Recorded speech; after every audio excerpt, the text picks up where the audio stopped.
Well, holy cow, what a week of playoff baseball we've had. The Houston Astros, for the first time since 2017, will not be in the ALCS thanks to the Detroit Tigers, but there is a significant flaw, and that is that they're about to play the Cleveland Guardians. And the Cleveland Guardians, I think, do have Detroit's number in one way, but I think Detroit has their number in another. We'll talk about that, plus we'll talk a little bit about the Browns' loss to the Raiders.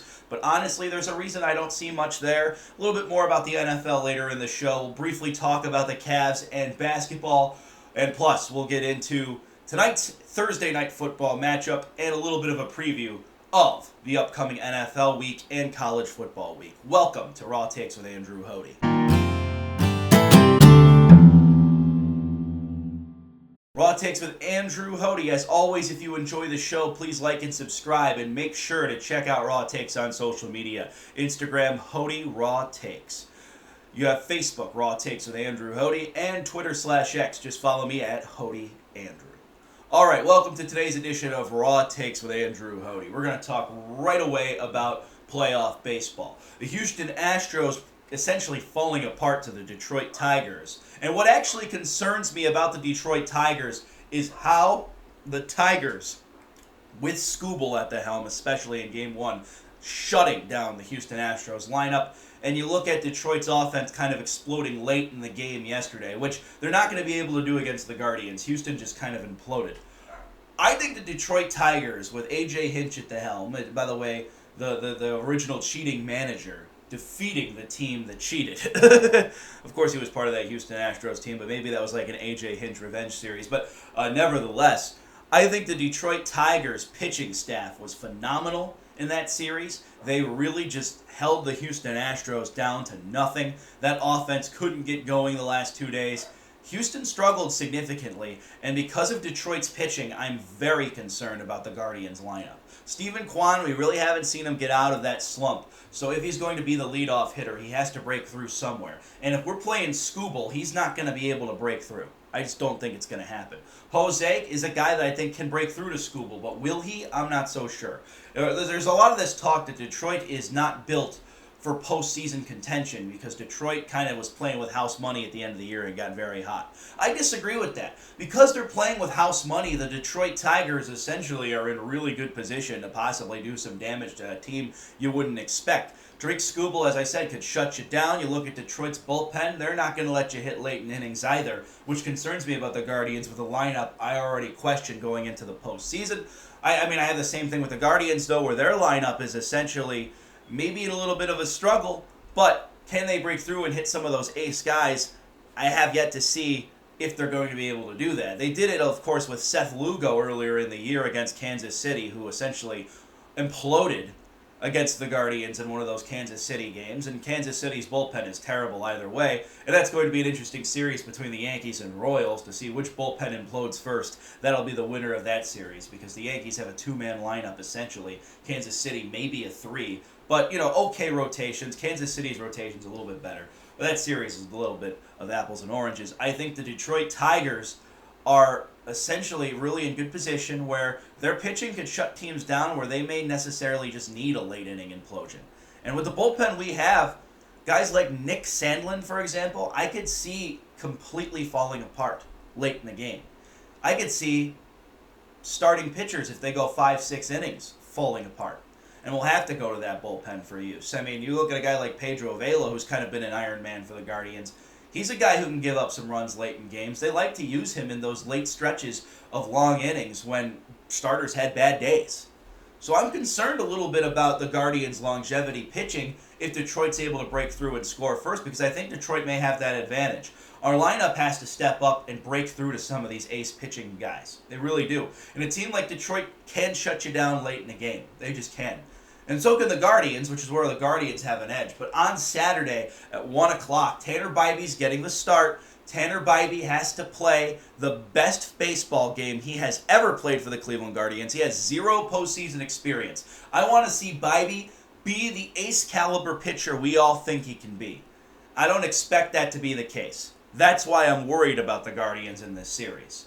Because if a guy like Tarik Skubal comes in and rattles off 2 wins for the Detroit Tigers right then and there, you're going to have to rely on your day 2, day 3, maybe day 5 pitchers in order to win this series.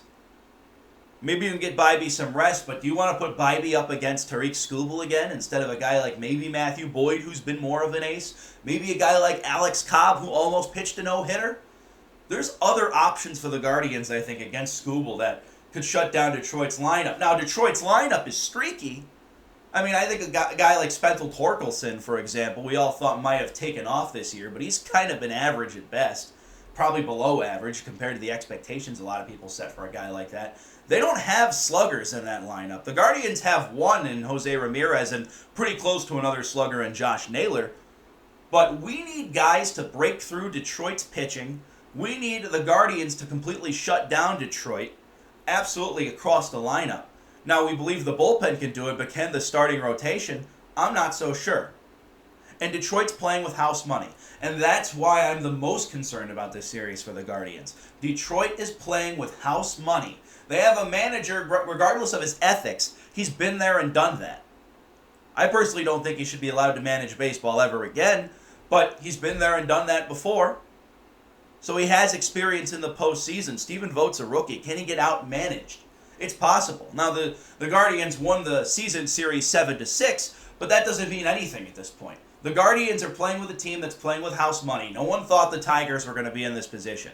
The Guardians have to go out there, defend home field, get guys outs, get some bats going. And if you win a game 1-0, I'm not complaining. If you win a game 2-1, I'm not complaining.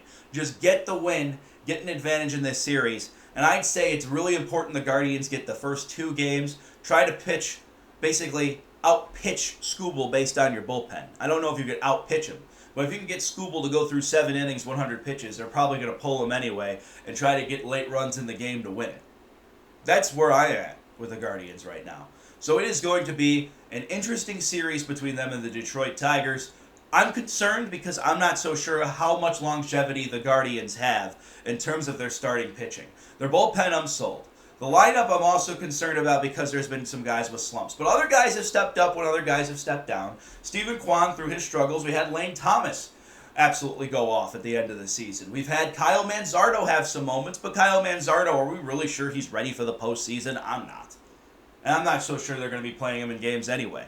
A guy like Andres Jimenez, he can make contact with the ball. He's not necessarily a power guy, but Andres Jimenez could probably get you an RBI or 2 late in the game. You look at somebody like Brian Rocchio, who I think has stepped up a little bit late in the year, and Bo Naylor tied with John Kenzie Noel, who can be streaky as well, but Noel's in kind of a slump right now. If you look at a guy like Bo Naylor, though, Bo Naylor once in a while can hit you a home run late in the game.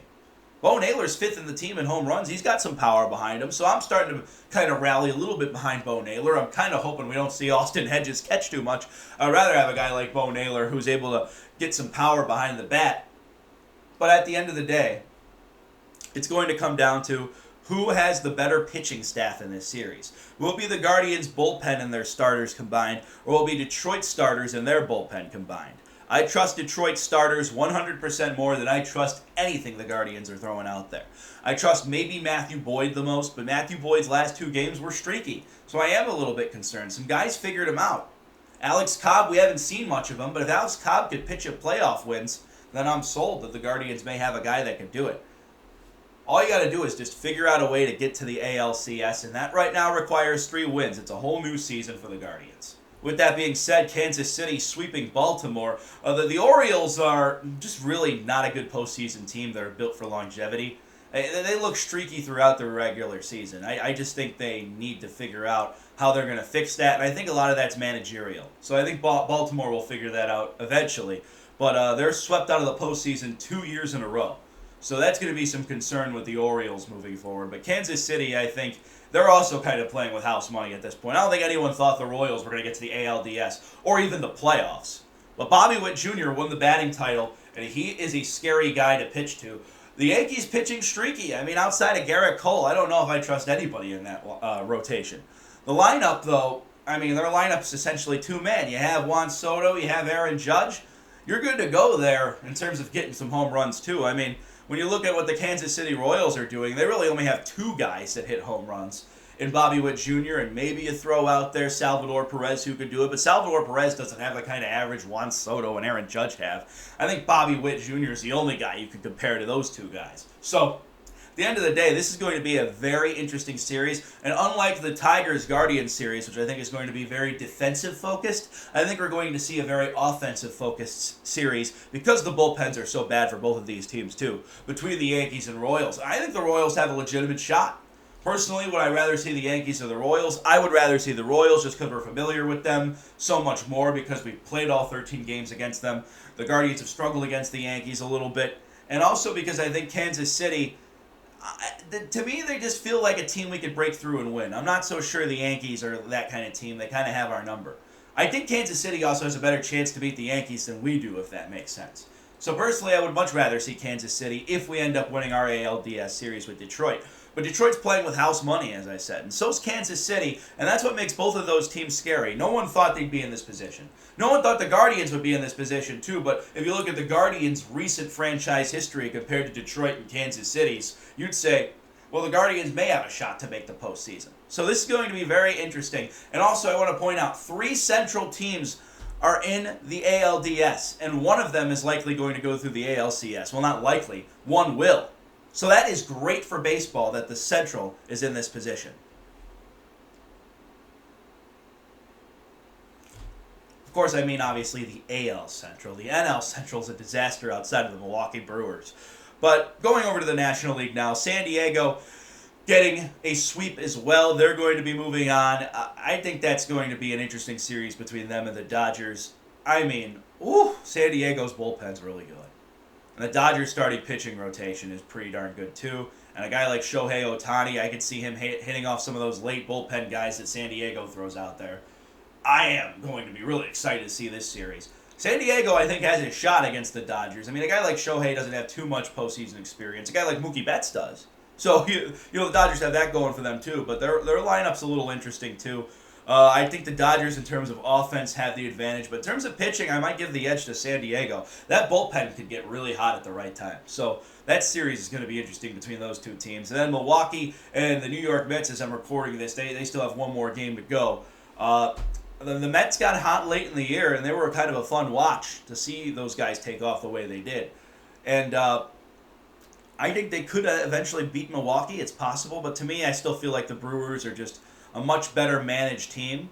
They're kind of playing with house money at this point, too. Maybe they were more expected to make the postseason than I'd say the Mets were. But Milwaukee, I think, is really just dangerous because of how well managed they are and because of how hot that team could get. I don't want anything to do with the Brewers in a game like this, and I don't think Philadelphia wants anything to do with the Brewers either. I'm thinking they're hoping the Mets pull it out today, and they end up getting the Mets in a 5-game series come this weekend.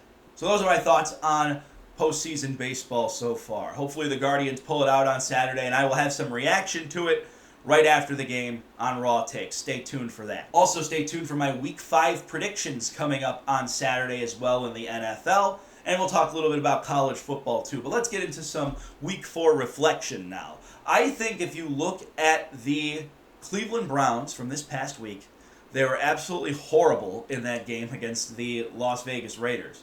A lot of people are saying Deshaun Watson, this is all on him. He had a bad game. Some people are saying Deshaun Watson played relatively well. I think he was average at best, but he did have some good moments. I'll say that. So me believing Deshaun Watson is done is just not the case. I still think he has some gas in the tank. The Browns as a collective are just bad, though. I mean, Amari Cooper's dropping the ball like mad. I'm not so sure he's the same wide receiver we saw last year.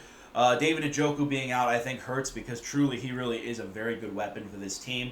And I think Joe Flacco exploited that last year a ton. You also look at the fact the offensive line is just garbage. I mean, Deshaun has no time to throw the football. He has to use his legs, and because of that, guys are holding more. It's just an all-around mess. I'm starting to buy out on Ken Dorsey as the offensive coordinator, and I almost want to see a midseason fire at this point. Part of me also says, let's just take a breath.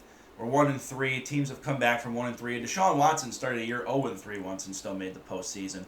And they went 2-3 winning game-winning field goal games. So it's possible that the Browns are able to turn this thing around. The question is, will they? And I don't think they're in any position right now to just turn it around, especially against a team like the Commanders coming up on the road. Commanders are a good football team. I wasn't so high on them in the offseason just because they had a rookie quarterback. and because their team has a new head coach, but he's an experienced head coach. Dan Quinn was the head coach of the Falcons. I personally think he is a good head coach who got to a Super Bowl, but just kind of his ways got set in the past. And once he went to the Dallas Cowboys and became a stellar defensive coordinator, he was able to kind of figure out the new way to play football and get the Commanders' job this offseason. So I think the Commanders are in good shape. I think they're well coached. I think they have a good rookie quarterback. Now, if you look at the Chicago Bears, I think they wish they would have taken Jaden Daniels at this point, too, to be quite honest with you, or kept Justin Fields. But we could talk about my whole controversy on Caleb Williams later on. But the Bears won this week, so I won't hit them too hard. I think the Browns are in a little bit of trouble when it comes to the Commanders game, but I'll talk more about that game on the next edition of Raw Takes. In terms of the Oakland game, or Las Vegas game, I should say. I'm still used to the whole Oakland Raiders thing, but the Las Vegas game, I should say. They were just terrible. I mean, everything about the Browns was terrible in that game. The offense was just putrid. The defense did an okay job. They were able to get a turnover and make a touchdown play. I am very, very concerned about the special teams to some degree, too, because Dustin Hopkins has missed a few extra points and kicks this year. He doesn't seem to be the Dustin Hopkins we saw last year, which is a little bit of a concern, but I don't think that's going to be too much of a problem long term. Yeah, man, there's a lot of factors to why the Browns lost that game. You could have tied it up if that extra point would have gone in. Deshaun Watson, if he didn't have that last fourth down play in the game that he got sacked on, that was on Deshaun Watson. That shouldn't have happened. But I can't put the loss on Deshaun Watson because he had no protection. Using a timeout at the wrong time, because if you would have taken a field goal possibly and then maybe got an onside kick or turning the ball over and maybe you had a shot to go get some more points at the end with 3 timeouts. That might have been a possibility. If that touchdown would have gone through, it wouldn't have been held back to penalty. I think the Browns would have won that game. So many factors as to why the Browns lost. And it's definitely a concern for them moving forward. That's a concerning football team right now. The Browns have a lot of questions to answer. But the good news for the Browns, Nick Chubb's returned to practice. Will he play this week? That's questionable. It's looking good for David Njoku to possibly make a return on Sunday. But as I record this, we don't know yet. Jedrick Wills Jr. and Jack Conklin is help on the way for the line. We need those 2 guys as soon as we can because our line play is garbage. So that'll be a big help for the Browns. Obviously, you want those guys back too when Nick Chubb is back on the field because you don't want Nick Chubb getting destroyed out there by defensive lines. There's a lot of fixes the Browns need to do, and I think Kevin Stefanski's the guy that could do it, but there's just going to be a lot to deal with in terms of the adversity that this team is facing. And that's the big thing for the Browns. Can they overcome some of this adversity? They were able to do it last year. We know Kevin Stefanski is a coach that can overcome adversity. So I think it's very possible. Deshaun Watson's a quarterback who can overcome adversity. He did his second year in the league. It's possible. But it remains yet to be seen. We'll just have to see how Week 5 pans out with the Commanders and go from there. But yeah, I'm concerned about the Browns against the Commanders, and we'll talk about that game later on. I won't give any official predictions. But the other game from this week I really wanted to talk about too was the Ravens just destroying the Buffalo Bills. I think it's fraudulent, though. I think the Buffalo Bills are better than the Baltimore Ravens because Josh Allen, I think, is just a better quarterback than Lamar Jackson. It doesn't mean Lamar's bad. Lamar had a great game. Lamar was consistent. He was good. He was on target with his throws. He was running the football around. He made the Buffalo Bills defense a living nightmare. So I think Baltimore is the best team in the AFC North. But when it comes to a playoff game, I trust the Buffalo Bills a lot more. The Buffalo Bills needed to kind of get stomped, too. I think they were kind of living on cloud 9 a little bit. Their football team is much more average than where they were their first 3 weeks of the season. So I think Buffalo is going to be fine in the long run, but that loss will definitely humble them down a little bit. And I think the Baltimore Ravens needed a win like that to kind of boost their confidence. Derrick Henry could run the football. That scares me in terms of the Cleveland Browns especially. Once we get to play them. And when they play Cincinnati, too, that'll be a concern because the Bengals' defense is essentially non-existent. The Pittsburgh Steelers, they're in a little bit of a world of hurt, too, when it comes to facing the Baltimore Ravens. The Ravens look like the best team in the AFC North right now on paper. But, Pittsburgh lost this week to Indianapolis. Joe Flacco having a great game. Tampa Bay Buccaneers essentially burning down the Eagles. That was definitely, I think, a concern for the Browns now, looking at the fact that Baker Mayfield and Joe Flacco had great games and the Browns are 1-3. So even more questions are coming up about Deshaun Watson. So we'll have to see how this all plays out going into Week 5. There is a ton of football left, though. I am hitting the panic button because the Browns just look as bad as they do. They just really, really do. We'll have to see what takes place. All right, the Cleveland Cavaliers are down in Florida for training camp, and there's a lot going on with the core four. Kenny Atkinson, the new head coach, with that offensive mindset with a defensive-minded team. Is he going to be able to tap into that offensive potential and get the Cavaliers back on track? I think that's a question a lot of us have. I certainly have it because the core four on paper does not work longevity-wise in the NBA playoffs from what we've seen.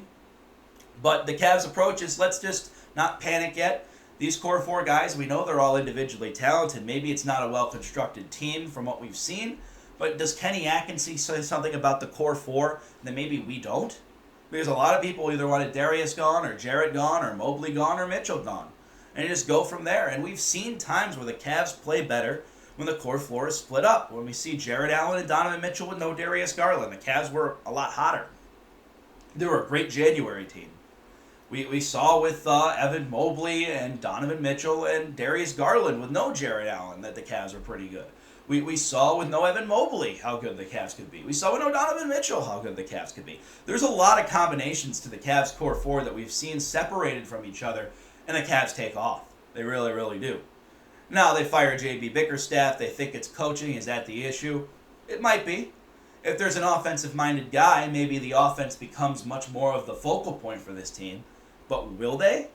Will that become the focal point of the Cavs, who have been a defensive-minded basketball team the last few years? I don't know. I like what I've heard from Kenny Atkinson so far. I think he could be a great NBA head coach with the Cavs. I thought he did an okay job with Brooklyn. I mean, he coached Jarrett Allen before, so he has that experience. This is a guy that the Cavs know, so I think it's a good hire. But my question is just about the chemistry of the core four. I'm not so sure the core four is going to work again.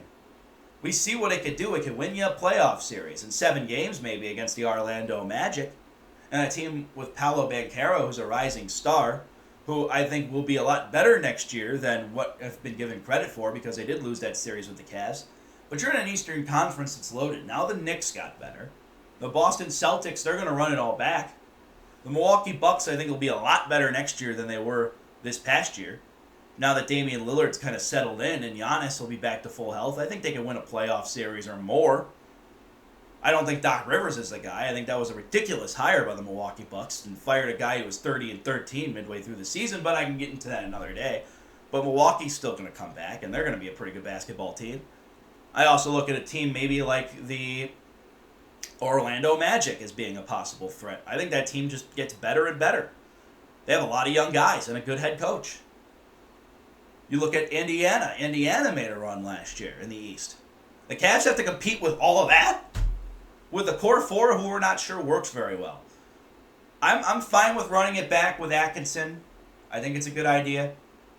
But Colby Altman's on the hot seat. If this doesn't work this year, where you at least get to the NBA Conference semifinals and maybe get 2 or 3 wins in a series against a team like Boston or Milwaukee or an Indiana or maybe a New York Knicks or something like that. You don't have to win the series, but make it a deep series. Then Colby Altman is in serious question. They have to win at least a playoff series and make some kind of run to possibly get to the conference finals. That's my thoughts on where the Cavs have to do this season. And it remains yet to be seen. But can Kenny Atkinson be the guy? I think he can be. But is there going to be something about the core four that we don't already know yet that Kenny Atkinson sees and we don't? That's what the Cavs season is going to come down to. I think it's possible because Atkinson's such a good offensive mind. And the defense is now going to be the question if that's the case. Because if the Cavs offense goes up and the defense doesn't do what they were doing beforehand, then that could be a problem too. Because the Cavs defense was spectacular in the postseason, especially against the Orlando Magic and in the one win they had against the Boston Celtics. But there's a lot of question marks in the NBA right now, and it kind of feels like an even field. There's a lot of teams I think have an equal chance in the NBA postseason going into this year. And you look at the West too. You look at Oklahoma City, Denver. You look at the Dallas Mavericks. You look at the Minnesota Timberwolves. A lot of good teams out there, kind of an even playing field. But can the Cavs compete with all that's out there? I question it. We'll have to see. This earlier on in the show when I did the original recording, but I wanted to emphasize I think the Buccaneers have a great chance to take down the Falcons and make a statement with Baker Mayfield at quarterback.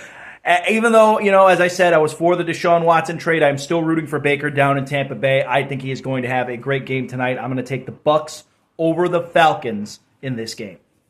That's going to be it for today's edition of Raw Takes with Andrew Hoty. Stick around later this week for my college football thoughts, my reaction to the Guardians' first game of the playoffs against the Detroit Tigers. Can't wait to give you that. My thoughts on the rest of the Major League Baseball playoffs also will come up on the next edition. We'll also talk more about NFL Week 5, previewing all the games once again, and we'll also talk more about college football and the Ohio State Buckeyes. I can't wait. Well, I'll see you all this weekend. Hope everyone has a good rest of your day. And don't forget to like and subscribe. Also, check me out on social media. Hoty Andrew on Twitter X. Raw Takes with Andrew Hoty on Facebook. And Hoty Raw Takes on Instagram. I'm Andrew Hoty. Those are my Raw Takes. Have a good day, everybody.